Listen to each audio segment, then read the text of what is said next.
What happens when a cell faces stress? Does it immediately die?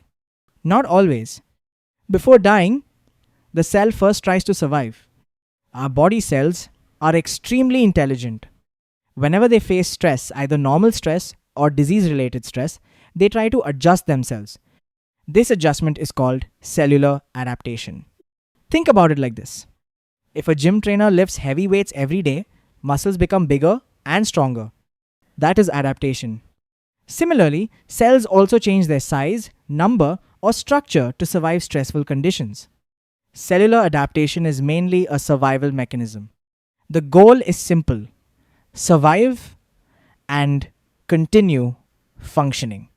But what happens if stress becomes too much for the cell to handle? Let's understand that next. Every stressed cell follows a sequence, and understanding this sequence is extremely important for pathology. Let's break it down step by step. First, the cell experiences stress. This stress may be physiological, like pregnancy or exercise, or pathological, like infection or hypertension. Initially, the cell adapts. But if stress continues, the cell gets injured. At first, the injury is reversible, meaning if the cause is removed, the cell can recover. But after a certain critical stage called the point of no return, recovery becomes impossible. Then the injury becomes irreversible. And finally, the cell dies. Reversible injury can recover. Irreversible injury leads to permanent cell death. Now let's properly define what cellular adaptation actually means. Cellular adaptation sounds complicated, but the concept is actually very simple.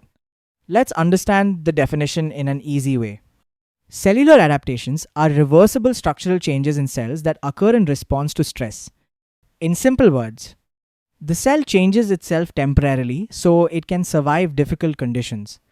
These changes help the cell maintain function, achieve a new steady state, and continue survival. The word reversible is very important for exams. Now the big question is, what types of adaptations can cells perform? There are 5 major types of cellular adaptations, and these are extremely high yield for exams. Let's list them first. The 5 major adaptations are hyperplasia, hypertrophy, atrophy, metaplasia, dysplasia. Each one represents a different survival strategy used by the cell. Remember this sequence carefully: HHAMD. Let's start with the first adaptation, hyperplasia. What if cells decide to increase their population? That is hyperplasia. In hyperplasia, the number of cells increases. More cells are produced through cell division. As a result, the tissue or organ becomes larger. For example, during pregnancy, breast gland cells increase in number to prepare for milk production. Hyperplasia occurs only in tissues where cells are capable of division. Now let's move to another adaptation where cells do not increase in number but increase in size. Sometimes cells become bigger instead of becoming more. That process is called hypertrophy. In hypertrophy, cell size increases. The number of cells remains the same. The organ becomes larger because individual cells become enlarged. A classic example is skeletal muscle enlargement after exercise. Another important pathological example is left ventricular hypertrophy in hypertension. Hypertrophy means increase in cell size, not increase in cell number. So now we know 2 enlargement mechanisms, hyperplasia and hypertrophy. But what happens when cells shrink? Cells can also become smaller when they are not needed. This is called atrophy. In atrophy, the size of cells decreases. As cells shrink, the entire organ also becomes smaller. Common causes include disuse, malnutrition, aging, loss of nerve supply. For example, a limb kept in plaster for a long time develops muscle wasting. Atrophy is basically a survival mechanism where the cell reduces its workload and energy demand. Now let's look at one of the most fascinating adaptations, metaplasia. What if one mature cell type changes into another mature cell type? That unusual transformation is called metaplasia. In metaplasia, one adult cell type is replaced by another adult cell type. This usually happens to protect tissue from chronic irritation.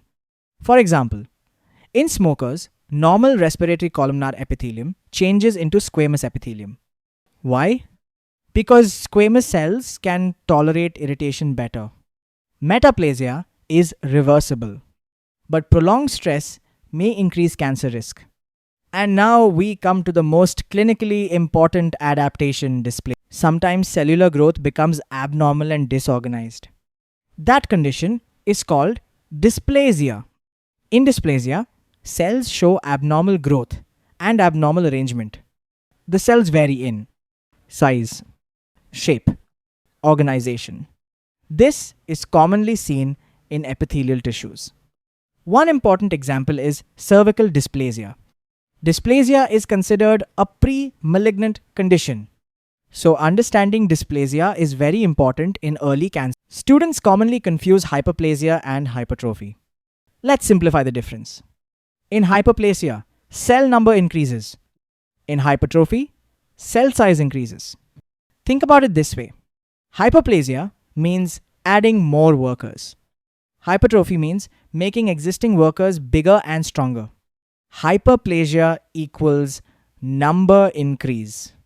Hypertrophy equals size increase. Similarly, students also confuse metaplasia and dysplasia. Let's quickly compare them. Both involve abnormal cellular changes, but they are very different. Here's the easy distinction. In metaplasia, one mature cell type is replaced by another mature cell type. The change is adaptive and usually reversible. In dysplasia, cell growth becomes disordered and abnormal. Cells lose uniformity and proper arrangement. Dysplasia has a much stronger association with cancer development. Metaplasia is adaptive. Dysplasia is potentially precancerous. Now let's summarize the entire topic in one quick revision. So, in the end, what should you remember from cellular adaptation? Just remember one central idea. Cells always try to survive stress. To survive, they adapt by increasing number, increasing size, decreasing size, changing cell type, or showing abnormal growth.